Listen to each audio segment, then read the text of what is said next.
Ganjar Mahfud oke. Halo, Om Swastiastu. Rahayu, Rahayu. Selamat dulu, karena sudah diresmikan di posko. Ini luar biasa. Makin banyak posko-posko ini di simpul berbagai daerah. Ini sebenarnya untuk kemenangan. Karena kita ini tidak bisa berapa banyak DPR, itu DPRP. Karena itu kan suara tidak ada, ya kan? Yang kedua, saya mengucapkan terima kasih yang luar biasa yang ketemu terakhir di acara Pak Mahfud ya, di markas beliau. Jadi beliau ini aktivis tulen, nggak ada matinya. Mulai bicara konteks demokrasi ya, kalau ada sesuatu yang kira-kira apa namanya mengusik hati, dia pasti tergerak, walaupun tidak dalam struktural. Beliau tidak terjebak dalam struktural apapun, entah itu partai, ada kursi hari ini DPR dia, tapi itu karena punya naluri semangat. Yang ketiga, pasti saya berterima kasih nih sama Gus Soleh. Saya sebenarnya hari ini diminta mendampingi adiknya Bu Andiko ke Cibubur, tapi karena Gus yang undang, saya tanya, Mas Eros bener nggak datang gitu? Ya udah harus saya datang. Itulah luar biasa. Artinya beliau itu tidak memandang tempatnya di mana. Walaupun tempatnya sederhana, tapi beliau masih akan mau berbagi pengalaman bahwa demokrasi yang kita perjuangkan 98 itu kan mengharap bahwa demokrasi kita ini semakin terbuka, semakin inklusif. Artinya ada yang perjuangkan namanya kebaikan bersama. Jadi politik bukan perjuangan si A harus menang, si B menang, bukan. Tapi demi bersama, seperti apa yang disampaikan tadi. Misalnya, kalau kita memilih pemimpin, pada akhirnya kebijakan kepada kita, anak-anak kita, masa depan sekolahnya dan seterusnya, kesehatannya. Ya untuk apa kita milih pemimpin? Inilah prinsip demokrasi yang mau kita bangun. Yang kedua ada partisipasi. Kalau dulu tidak ada ruang partisipasi seperti ini, karena pemilu di era sebelum reformasi itu sudah ketahuan pemenangnya sebelum bertanding, ya kan? Hari ini partisipasi masyarakat begitu menggeliat sejak Pilpres 2014 muncul berbagai relawan. Ini seperti jamur di musim hujan, ya kan? Mulai terorganisir karena satu hal, apa itu? Kita menemukan namanya role model pemimpin rakyat. Dia lahir dari rakyat, bukan dari elit, bukan siapa-siapa. Karena itulah kemudian kita tergerak membangun simpul-simpul relawan di 2014. Ini kan buah dari pengorbanan perjuangan reformasi kan. Lalu kemudian ketika kita kembali menemukan model kepemimpinan rakyat ada di sosok Mas Ganjar, ini kadang mulai berjuang dengan nurani lah. Partai belum memutuskan capres. Ada yang sudah bekerja 3 tahun lalu, 2 tahun lalu, 1 tahun lalu. Itu nurani bahwa kepemimpinan rakyat ini harus diteruskan. Walaupun di internal PDIP ada pertarungan elit lah, itu hal biasa, dinamika. Tapi beruntunglah kita bahwa apa yang kita perjuangkan semua diamini oleh Bu Mega. Jadilah calon capres. Jadi sebenarnya masa perjuangan berat udah lewat.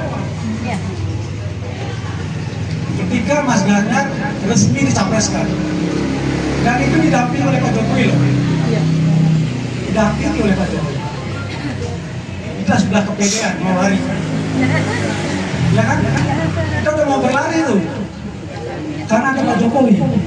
Lurus rambut putih. Ya, makanya Ganjar penerus Jokowi kan begitu. Ya kan? Kita begitu. Tapi hari-hari berikutnya, Saya deklarasi ketiga di TKNPP. Apa nggak nangis? ya, Sedih banget. itu kita pahami. Semua yang sudah berjuang pasti kecewa. Kita tidak tutup mata apa yang sudah dilakukan selama 9 tahun terakhir, kita boleh tutup mata.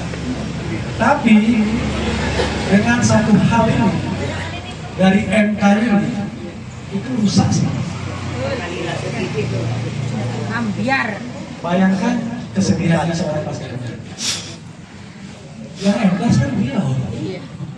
Di GBK, Desember, ngomong oke, bukan betul. Siapa lagi kalau bukan Ganjar? Ya.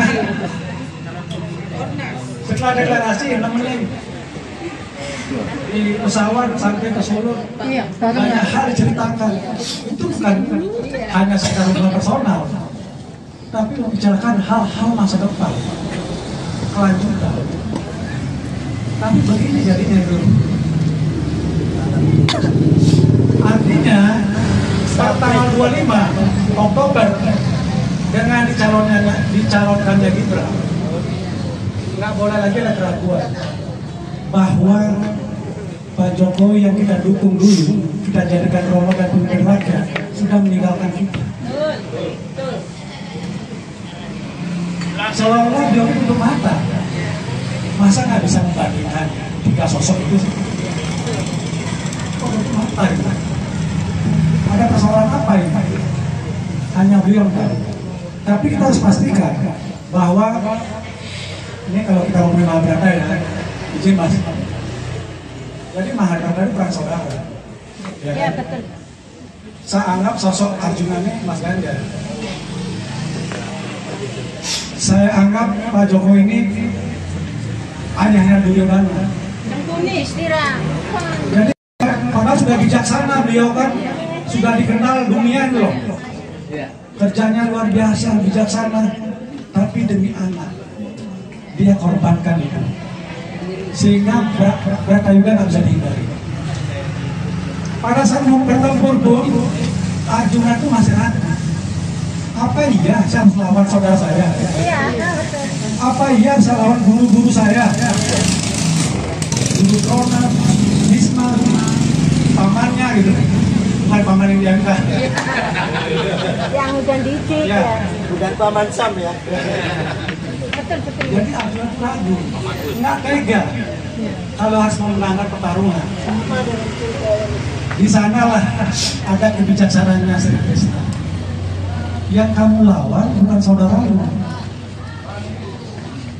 bukan pamanmu, bukan gurumu, tapi yang dilawan apa? Ketamatannya, haus kekuasaan. Itu harus dilawan. Nafsu kekuasaan dengan mengintervensi kekuasaan itu. MK. Itulah noda reformasi yang sudah diperjuangkan oleh pahlawan reformasi yang kita semua ini. Ini rata-rata kan usia-usia reformasi dia. Beda dengan ABG-ABG yang sekarang hari ini suka gemuk itu. Nah ini pandangan juga ini. Buat ibu-ibu, bapak yang punya ABG-ABG itu. Coba lah. Memang lepo ya kok. Jadi buat saya ini anti klimaks daripada demokrasi kita bangun belum berusia 30 tahun. Amerika itu udah ratusan tahun itu. Kita ini belum sampai 30 tahun. Sudah mau, istilahnya udah mau lari kita. Nah, ternyata diselewengkan. Boleh saja mengelak, bersikap netral dan seterusnya. Tapi hari ini beliau masih berkuasa. Instrumen negara semua masih kendali. Perintah atau tidak, mereka akan bekerja. Ada tadi, ada yang ngasih makan, takut kehilangan kursi, itu ada. Tapi bagaimana mereka itu manusia punya nurani, makanya harus hatinya dengan kasih. Jadi persoalannya itu tadi ketika bicara bagaimana strategi persoalan tadi itu jelas tuh. Ada MK, keputusan MK, keputusan intervensi kekuasaan sehingga produk itu sebenarnya cacat hukum. Ini bukan menurut saya, ini menurut ahli hukum. Bagaimana mungkin seorang ketua MK divonis melakukan pelanggaran etik berat, tapi aturannya masih jalan? Yang pernah jadi kepala daerah, nah itu kan ditambahin itu sebenarnya produk cacat hukum. Kecuali putusan MK kemarin tidak ada vonis itu. Jadi kan sebenarnya kontradiktif. Satu sisi pelanggaran berat, satu sisi produknya jalan. Lalu dengan cara apa kita melawannya? Nggak bisa kalau kita lawan lagi dengan hukum. Beda dengan pengadilan biasa, ya kan? Ada banding, ada BK gitu. Putusan MK itu bersifat final dan mengikat. Artinya apa? Udah jalan. Maka dari itu ruangnya selanjutnya adalah yang didemo KPU.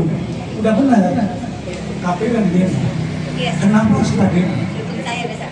Agar mereka juga jangan sampai masuk angin. Ini sudah diloloskan oleh MK, jangan sampai nanti aturan itu juga dimainkan. Contohnya masalah capres, cawapres. Itu kan rencananya mau diubah itu. Tapi karena kekuatan netizen yang kencang, ya kan, akhirnya dikembalikan lagi aturan bahwa debat cawapres itu harus ada. Artinya kekuatan rakyat itu di sana. Ketika kita tidak bisa melawan secara formal, jaga formal, harus melawan dengan cara-cara edukasi, kekuatan rakyat. Sehingga mereka yang duduk di KPU, bahwa seluruh aparat, dia juga punya nuraninya. Kalau bicara statistik, ini bicara statistik ya, kan biasa nih nonton bola nih, ada pengamat bola kan, melihat oh tim ini secara statistik kekuatannya, strikernya ini, kemungkinan ini menang, tim ini. Tapi bisa jadi timnya itu kalah. Artinya kalau hari ini lembaga survei, ini saya ingat ya, lembaga survei yang kita percaya pegang Kompas saja, yang lain nggak usah. Karena itu akan bisa mematahkan moral juang kita. Karena lembaga survei sekarang sudah banyak diuji. Itu membangun opini, sehingga melemahkan moral juang kita. Oh ternyata Ganjar cuma nomor 3, itu sengaja dibuat. Percaya sama Kompas. Kompas dia punya lembaga survei yang kredibel. Minggu lalu Kompas merilis Ganjar di Jawa masih unggul 39%, selisih 2 digit sama Prabowo. Dengan populasi pemilih 56%. Jawa, luar Jawa itu populasinya 43%. Itu udah Sumatera, Kalimantan, Sulawesi, Papua semua. Jadi Jawa itu kita udah menang 39%. Itu pun Jawa Barat kita masih nomor 3 mas. Artinya kita bisa menang tebal kalau Jawa Barat ini bisa nomor 2. Nggak usah nomor 1 Jawa Barat, nomor 2 saja. Karena hari ini posisinya Mas Ganjar masih nomor 3, masih kalah Prabowo masih tetap, kemudian Anies, Ganjar. Jadi populasi terbesar itu kan lebih dari 35 juta kan Jawa Barat, dari Bekasi, Depok dan seterusnya lah. Jadi perkuat menangkan di sana. Harusnya ya kita bisa menang, walaupun susah ya, nomor 2 saja. Karena apa? Dulu Pak Jokowi tidak kenal masalah Jawa Barat, karena tidak Islami. Sekarang Mas Ganjar kan Islami. Apalagi Pak Mahfud, lebih Islami lagi, kepada pesantren. Ya kan bertuanya kiai, itu kurang apa? Harusnya Jawa Barat bisa. Itu yang harus menyemangati kita. Jadi statistik saya bilang tadi, mereka punya instrumen. Walaupun tidak diperintahkan, mereka bisa bekerja. Ini ABS, asal bapak senang kan? Jadi mereka punya instrumen alat negara. Kedua, dukungan logistik. Tadi seperti di sini Mas Pelajaran. Mas Ganjar tuh kemarin cerita masalah logistik. Dulu ada komitmen mau banting. Nanti ya bantu. Tapi hari ini nggak jelas. Karena apa? Mereka takut. Nyata ya? Nyata. Orang Mas Ganjar sudah bilang kok. Bukan bisi-bisi tetangga. Bisi-bisi tetangga. Artinya kekuatan logistik kita jangan kalah. Maka dari itu benar seperti disampaikan Mas Eros, jangan karena kaos melemahkan perjuangan kita, jangan. Nah, ya kan? Jadi kalau ada, alhamdulillah. Kalau tidak, jangan mematahkan perjuangan. Jadi saya suka ini model-model begini, simpul-simpul begini. Karena tempatnya masyarakat bisa berinteraksi langsung, mendapatkan pemahaman, edukasi. Tempat beliau itu menjadi tempat model kayak begini. Tapi spesial, karena ada lawan umumnya, bagi penonton jangan. Tapi ada kepada advokasi. Nah, itu mas, advokasi perlindungan pada teman-teman yang sudah berjuang di luar ketika ada intimidasi segala macam. Jadi kumpulkan aja apa mas di sana, sehingga bisa memperkuat TPN. Kalau saya ini di TPN, katanya sebagai jubir. Jadi keberadaan kami ini sebelum TPN diresmikan. Kan TPN kan pertama itu baru ada ketua kan. Nah kami ini sudah ada pada saat itu. Sudah, kami sudah ikut pelatihan 3 kali gitu. Jadi jubir ini kemudian baru nempel ke TPN setelah diumumkan kemarin. Sama seperti TKPP, kan memang duluan ada TPN. Nah, TKPP itu sebenarnya banyak ada dua-dua. Teman-teman, saya juga banyak mencoba apa namanya menenangkan teman-teman lah. Jangan hanya berpikir bahwa karena logistik baru kita bekerja. Kita ini memperjuangkan orang baik. Maaf ya bang, disenderin. Amal ibadah loh, ya kan? Kita ini paling tidak dicatat oleh sejarah sudah pernah melahirkan pemimpin rakyat, walaupun satu sudah dihianati. Tapi kita coba lagi. Ini ada lagi potensi calon pemimpin rakyat. Insya Allah lebih potensi ini. Ya, insya Allah ya. Seperti masih harus bilang, turunkan Ganjar nanti boleh, tapi naikkan dulu gitu loh. Ya kan? Oh, belum naikkan Cuma janji Pak Ganjar gitu. Kita bersama-sama naikkan dulu beliau. Ganjar Mahfud harus menang. Ya, kira-kira dulu ya. Ya. Boleh nanti saya jawab.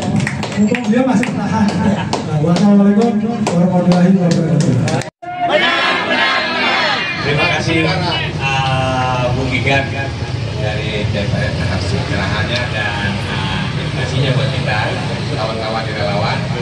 Kita ini adalah pejuang sejati. Kita Cantik-cantik relawan Ganjar. untuk NKRI dan kita tidak pernah ingkar janji. Seperti karya besar Mas Eros dan Lorcati tak pernah ingkar janji.